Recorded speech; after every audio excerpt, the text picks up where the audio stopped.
Relentlessly, the machine stomps on. In John Malkovich's dramatic rendering of the AFC Championship Game preview, Bill Belichick and Tom Brady are cast as twin Goliaths, stomping their annual 100-yard path to football immortality.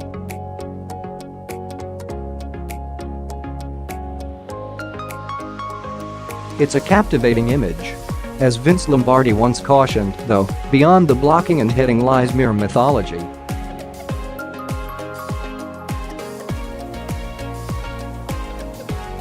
Long before the rise of professional sports, the wisest among our species reached the reckoning. That time and tide wait for no man.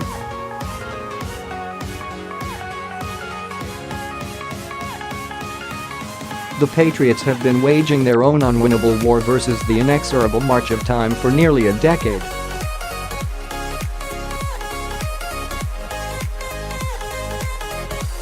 Opponents have been cherishing dreams of the dynasty's demise ever since the Ravens breached Foxborough's walls with a 33-14 victory that brought a premature end to New England's 2009 season.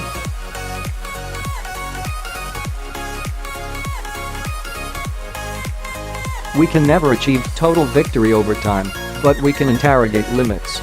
When we break the sound barrier, implant the artificial heart, or erase the 4-minute mile, we achieve partial victory by expanding the boundaries of human possibility.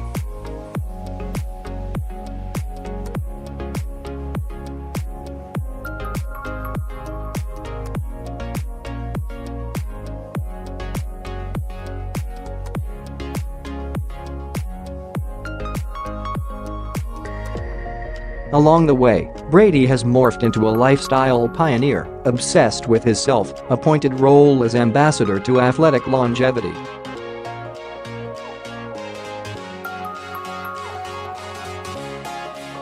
"This is the right thing. Just do it," Brady proselytized in a post-Super Bowl 51 interview with the MMQB's Peter King.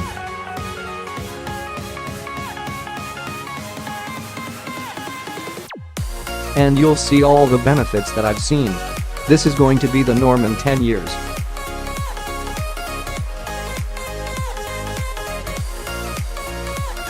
I actually think it's going to make for a more competitive game when you have so many players that are so healthy for long periods of times."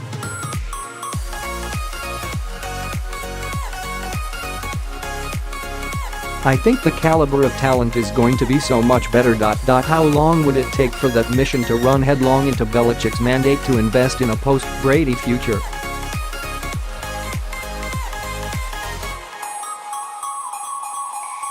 Successful pro quarterbacks don't turn stale over time. The fall is sudden and steep.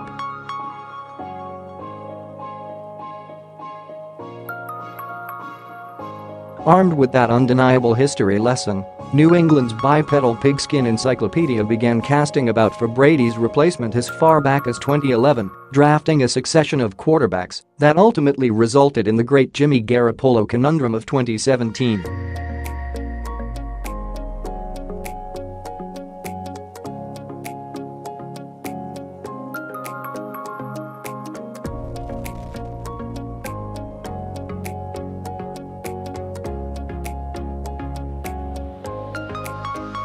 When ESPN's Seth Wickersham published a long-form piece alleging internal conflict atop the Patriots organization chart, it was abundantly evident that the rift stemmed from the shocking deadline trade that sent Garoppolo to San Francisco for the bargain rate of a second-round draft pick.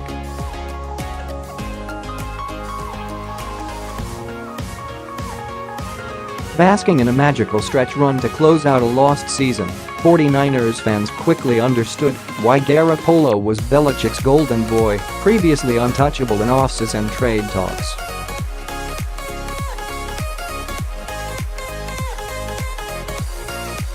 Incubated under the watchful eyes of Belichick and quarterback guru Josh McDaniels, Garoppolo flashed difference-making potential during Brady's 2016 suspension.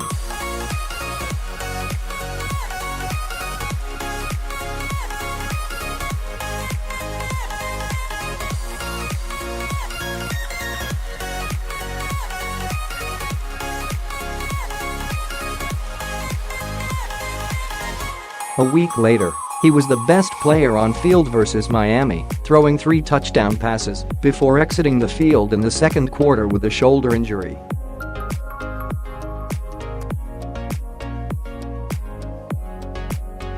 Those 6 quarters of game film showed impressive command of the offense, poise versus the blitz, a lightning-quick release, light feet to slide in the pocket and escape pressure, excellent ball placement on tight window throws, and the arm talent to change speed on his passes.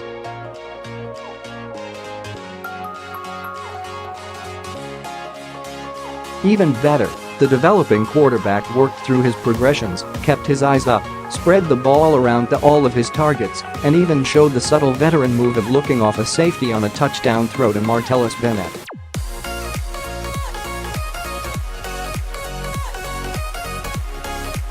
In short, those performances in game action affirmed what teammates and coaches had witnessed in the previous 2 years of practices.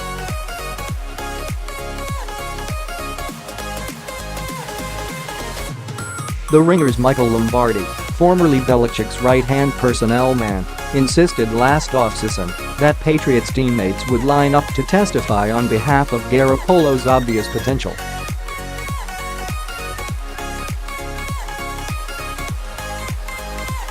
"I've watched this guy practice and play for too many practices. This guy is a good player," Lombardi raved in early March.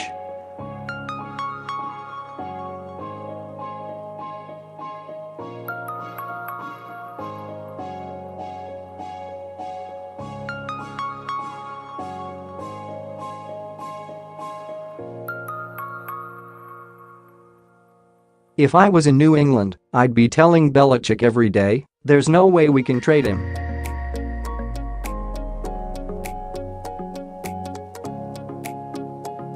Lombardi went on to relay stories of players and coaches walking off the practice field and shaking their heads in disbelief at Garoppolo's ability.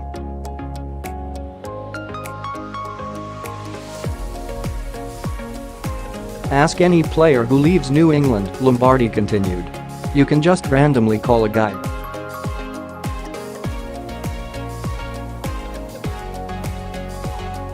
They'll all tell you he's great.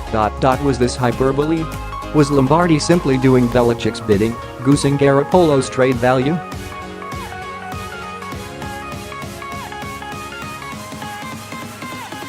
Around the same time, Julian Edelman labeled Garoppolo a stud with a gunslinger confidence reminiscent of Brett Favre and Aaron Rodgers.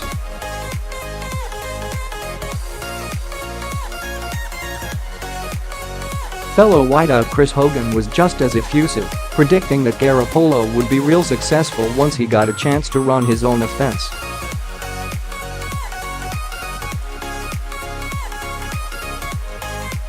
One former Patriots player even touted Garoppolo as a talent capable of transforming the downtrodden Browns from laughingstock to playoff contender in the event of a trade.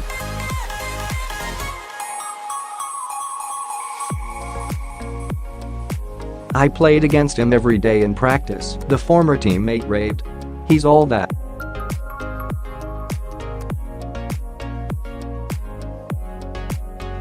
"He can make all the throws. He can process all the information. He is a gamer. He can slow it down."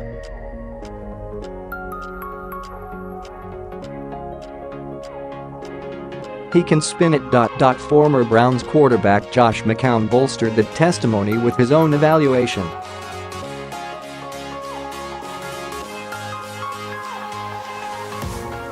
"I've seen him on tape because we had a common opponent in Miami," McCown explained.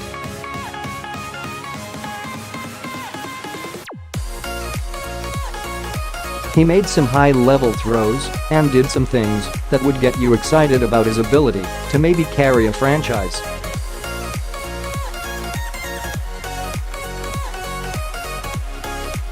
"That's definitely on the tape. I certainly see why people would give him an opportunity to come in and be a franchise guy."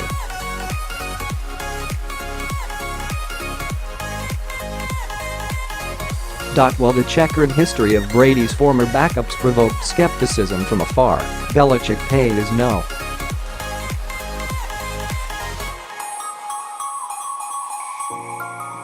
to quarterback a rare compliment, insisting the transition was really seamless when Garoppolo stood in for Brady during first-team practice drills.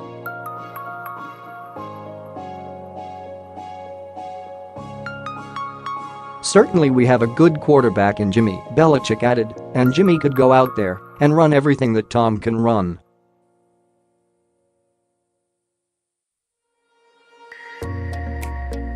"We've seen that. Belichick's quarterback room had evolved to the envy of the league, conjuring up images of Joe Montana giving way to Steve Young and Aaron Rodgers taking the baton from Brett Favre.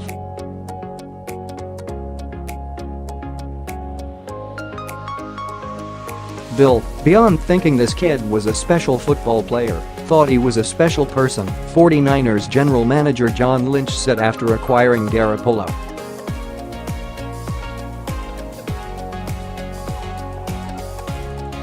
"And he just said, 'You're gonna love the player,' guys respond to him." If Belichick's conviction was so unwavering, why did he end up capitulating?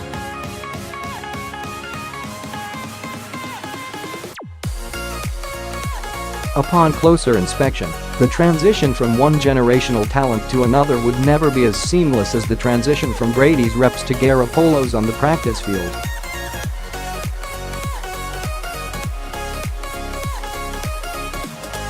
Unlike the famously fickle Favre, Brady scorned the very thought of retirement, fixating on conquering the final frontier of mid-40s stardom.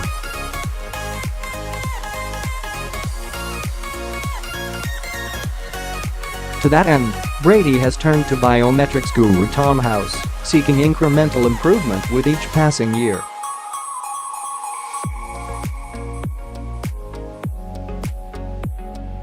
The aging process is unforgiving, House recently explained in the Tom vs. Time documentary.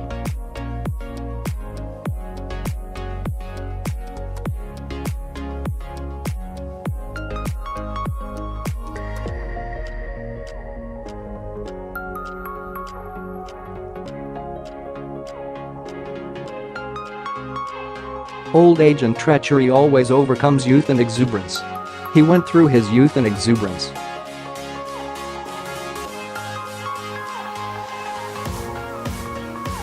He's into old age and treachery right now. He's mastered as much or more information and instruction than probably anybody in the history of football, and he's still on the journey.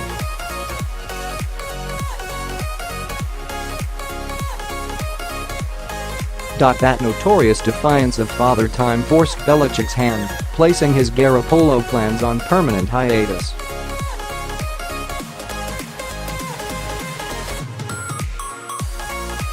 Modern football's preeminent strategist and team builder, Belichick has nothing left to prove.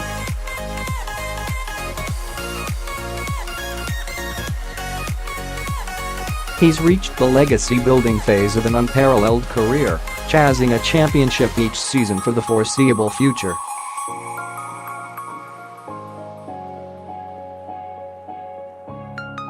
Who better than Brady as a sidekick on those journeys? Going back a full century to the golden days of Notre Dame's fabled four-horseman backfield, Knute Rockne had established the platonic ideal of offense with quarterback Harry Stolderer functioning as the head coach's alter ego out on the gridiron.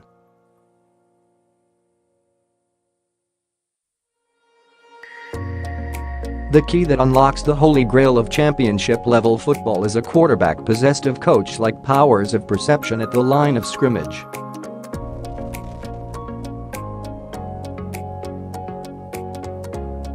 As tempting as it might have been to untap Garoppolo's prodigious potential, Belichick must understand that Brady has evolved into his perfect on-field alter ego, parlaying hard work into hardware.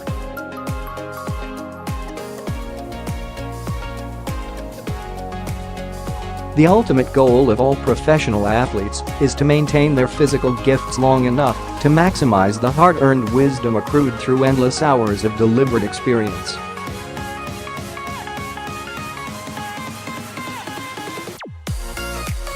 If a post-baseball Michael Jordan stands as the ultimate grandmaster, half Yoda, half Skywalker, Brady is closing the gap.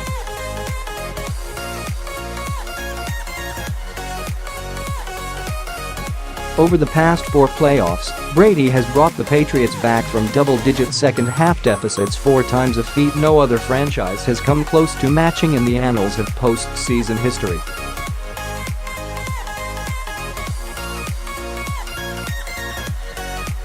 Those epic comebacks have generated a 78.0 completion rate at 8.9 yards per attempt in the fourth quarter and overtime, good for an astonishing 134.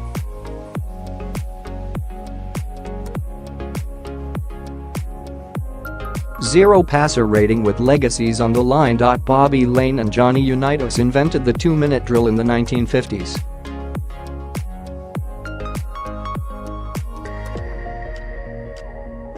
Brady has spent the past half-decade perfecting that clock cheat code, bending the outcome to his indomitable will.